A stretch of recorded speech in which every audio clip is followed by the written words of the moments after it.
Si Brecht no hubiera existido, el teatro contemporáneo sería muy diferente a cómo lo conocemos el día de hoy.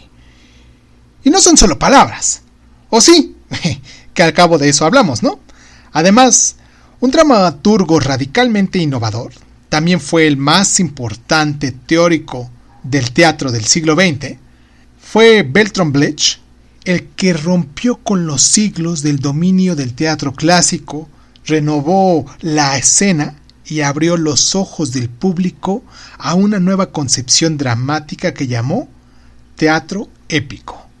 Hoy aquí en Crónica Lunares vamos a hablar de la ópera de Tres Peniques, de Bertolt Brecht. Esto es Crónica Lunares, como les digo, yo soy Irving Sun y comenzamos. Cierra los ojos, cierra los ojos, cierra los ojos.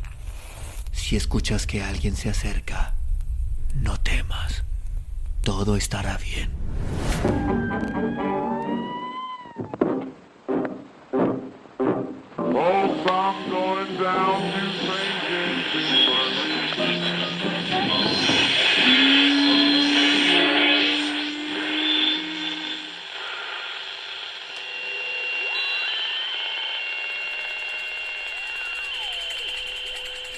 Estás escuchando Crónica Lunares, el lugar donde entra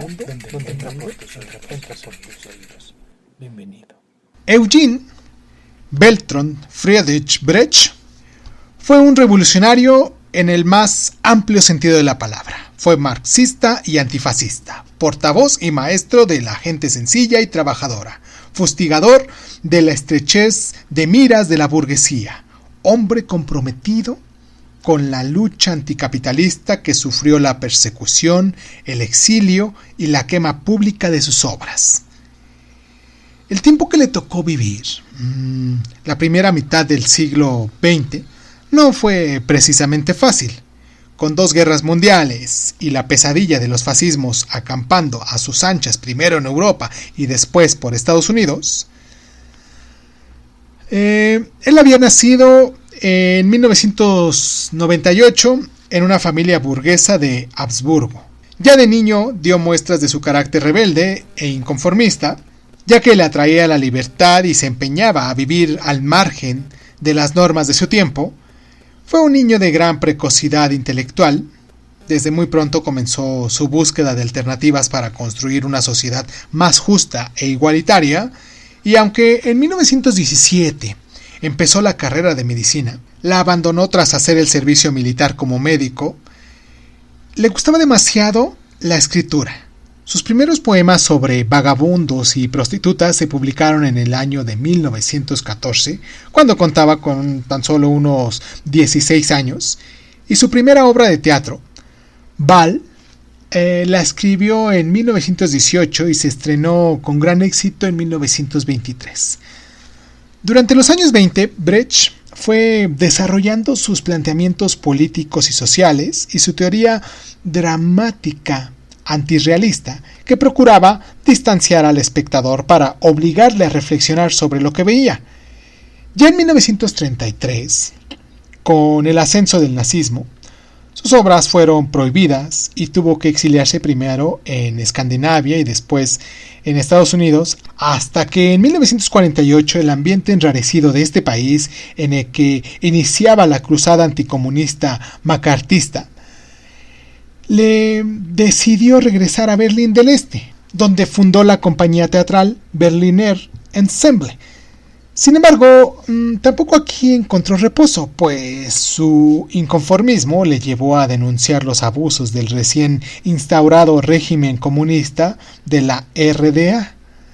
Falleció en 1956 de un sospechoso ataque al corazón, que se cree que fue provocado por la policía secreta, porque Brecht se disponía a denunciar un destacado dirigente comunista.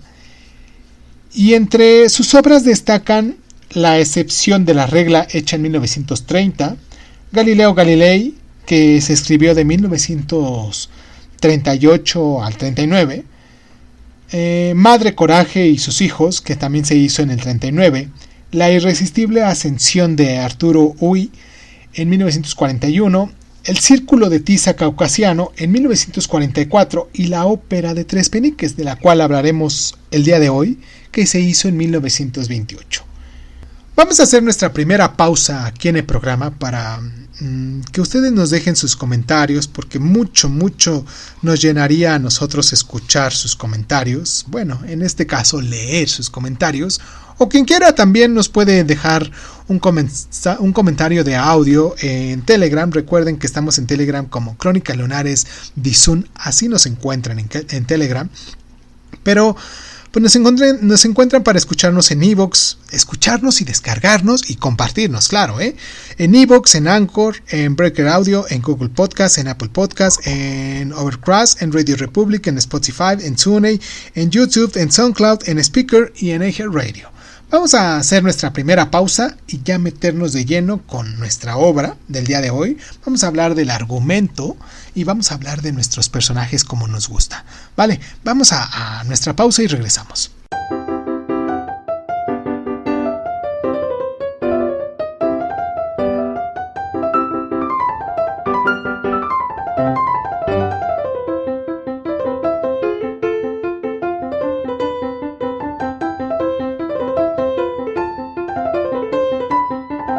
A finales de la década de 1920, Bertolt Brecht ya había desarrollado su concepto de teatro épico, y el principal exponente de esta nueva concepción teatral fue la Ópera de Tres Peniques, que ilustra perfectamente las nuevas técnicas propuestas por Brecht. La música había sido compuesta por Kurt Weill y el argumento se basaba en Beggars Opera, obra estrenada en inglés por John Gray en 1728, y la Ópera de Tres Peniques se estrenó el 31 de agosto de 1928 en Berlín y obtuvo un éxito inusitado en toda Alemania. Se presentó 73 veces seguidas, escúchenlo bien, 73 veces seguidas, y sin embargo los nazis tacharon a los autores de degenerados. Y es que la obra es una aguda crítica de orden burgués, una cáustica sátira del capitalismo que mezcla sin apenas transición lo trágico, lo cómico y lo patético, donde el narrador, ajeno a la acción, va induciendo de manera hablada muchas de las escenas de la representación. Él es el que canta el tema más conocido de la ópera, la balada de Maki Navaja. La escenografía, como bien sabemos los que han visto esa obra, es de una gran sencillez, ya que solamente hay una soga que cruza el escenario y de ella cuelga una cortina de lino. En las esquinas, dos pantallas proyectan eslogans que anuncian cada nueva escena, y el vestuario es propio de mendigos y el maquillaje tiende a ser muy grotesco.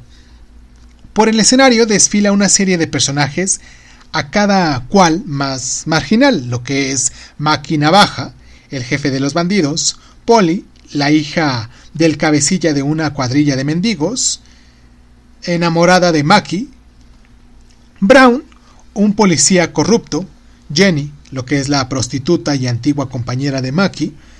Y todos ellos encarnan de una u otra forma las miserias del capitalismo y ponen sobre las tablas los temas que la burguesía prefiere obviar: la violencia sexista, el aborto, la prostitución, la corrupción, el proxenetismo.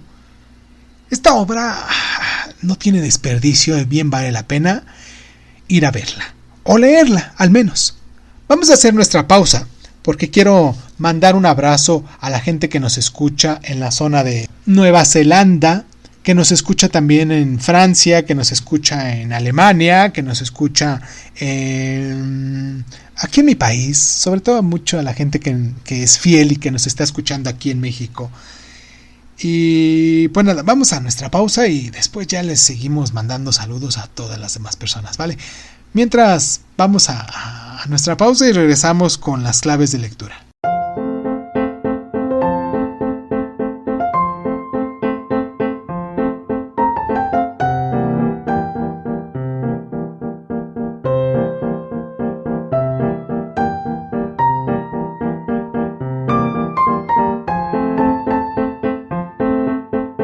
La revolución teatral, promovida por Brecht, tuvo el efecto de un terremoto, si lo viéramos de algún modo.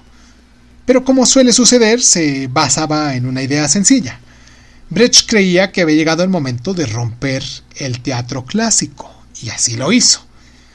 Si éste trata de transmitir la ilusión de que cuanto sucede en el escenario es real y pretende involucrar al espectador mediante la manipulación de sus emociones y sentimientos, el nuevo teatro épico postula el alejamiento del público, el distanciamiento, por decirlo de algún modo, donde el espectador, afirma, debe de ser consciente en todo momento de lo que se está contemplando es un artificio.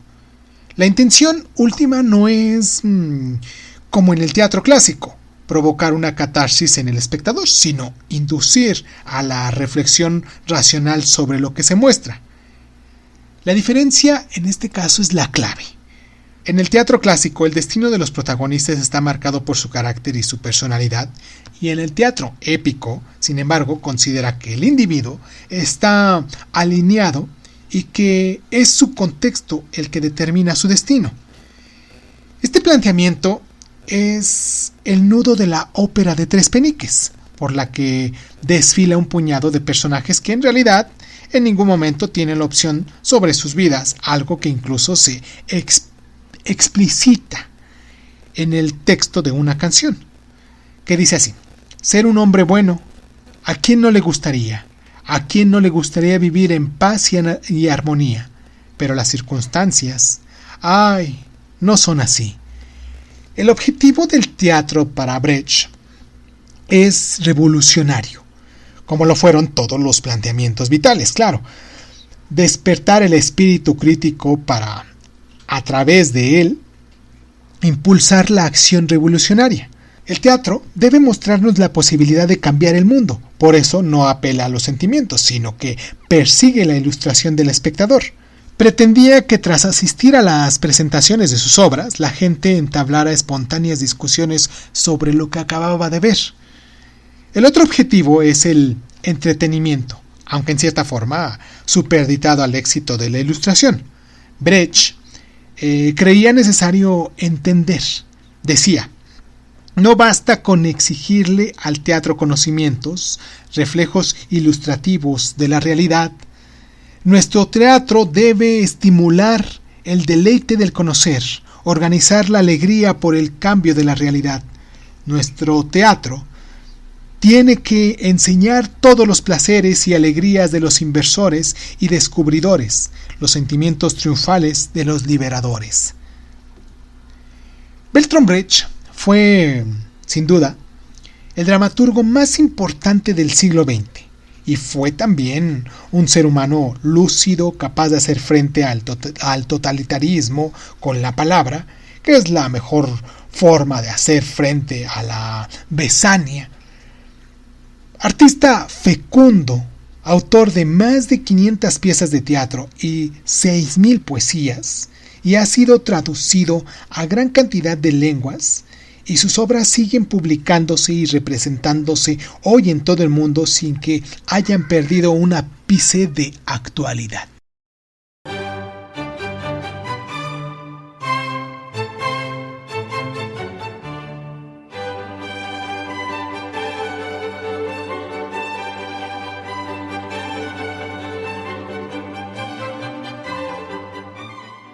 Tras la Segunda Guerra Mundial, Estados Unidos se dejó arrastrar por el senador McCarthy hacia un furibundo anticomunismo que desató una verdadera caza de brujas por todo el país, como muchos de nosotros sabemos.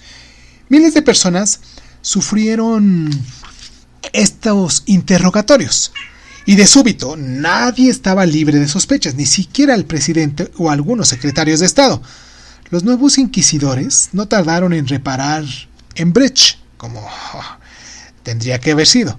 Fue acusado de actividades antiamericanas y como prueba presentaron las poesías y textos teatrales que habrían sido publicados en inglés. Brecht se defendió afirmando que la traducción era incorrecta y que no había dicho tales cosas, por lo que solicitó que volvieran a traducir sus trabajos. Lo mejor de todo es que así se hizo. Durante un tiempo, la sala de interrogatorios se convirtió en un gabinete de traducción. Al terminar, Brecht afirmó muy satisfecho, diciendo: «Ni siquiera Heine consiguió que la policía le tradujese todo». 2 días después del final del interrogatorio, abandonó para siempre Estados Unidos. Cuando un amigo se lo encontró en París y le preguntó qué hacía ahí, le respondió: «Cuando me vi que me acusaban de querer robar el Empire State Building, pensé que había llegado la hora de marcharme».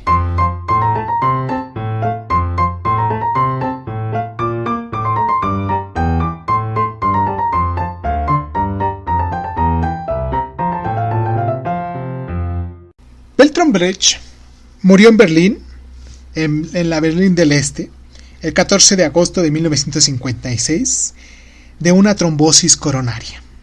O esto es lo que se afirmó entonces, pues siempre hubo rumores que apuntaban a una venganza de los servicios secretos alemanes a consecuencia de una denuncia que Brecht quiso interponer contra un alto cargo comunista. Quizás nunca sepamos la verdad, pero hay algo indudable, y es que Brecht era un hombre poco dado a contemporizar, y Berlín del Este, en 1956, no era precisamente el lugar más libre del planeta, como sabemos. Ya en el año 2006, un diario alemán publicó las grabaciones completas de un discurso pronunciado por Erich Mielke, director de la temida Stasi, la policía secreta alemana.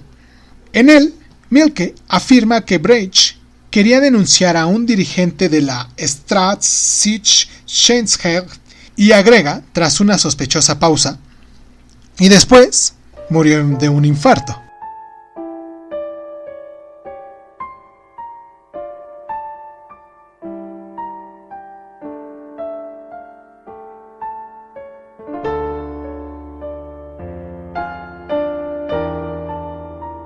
Ahora bien, si no se puede entender el teatro del siglo XX sin Bertolt Brecht, tampoco es posible hacerlo sin Arthur Miller, uno de los renovadores del género, tanto por la temática como por sus planteamientos y avances en la puesta en escena, que por cierto que ambos autores tuvieron en común un carácter combativo y comprometido que les llevó a ser perseguidos en Estados Unidos durante los años de la caza de brujas.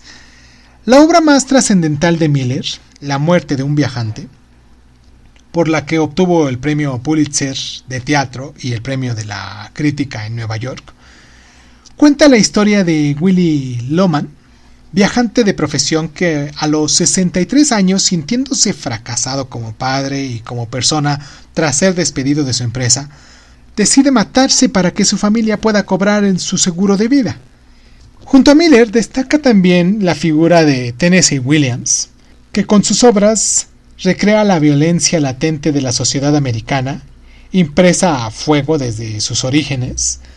En sus obras, una de ellas, Un tranvía llamado Deseo, otra de ellas, La gata sobre el tejado de zinc caliente, una más que se llama De repente, El último verano, y La noche de la iguana, que fueron éxitos clamorosos en la escena, eternizados gracias a sus excelentes versiones cinematográficas. Espero que se encuentren muy bien, les mando un abrazo muy caluroso, espero que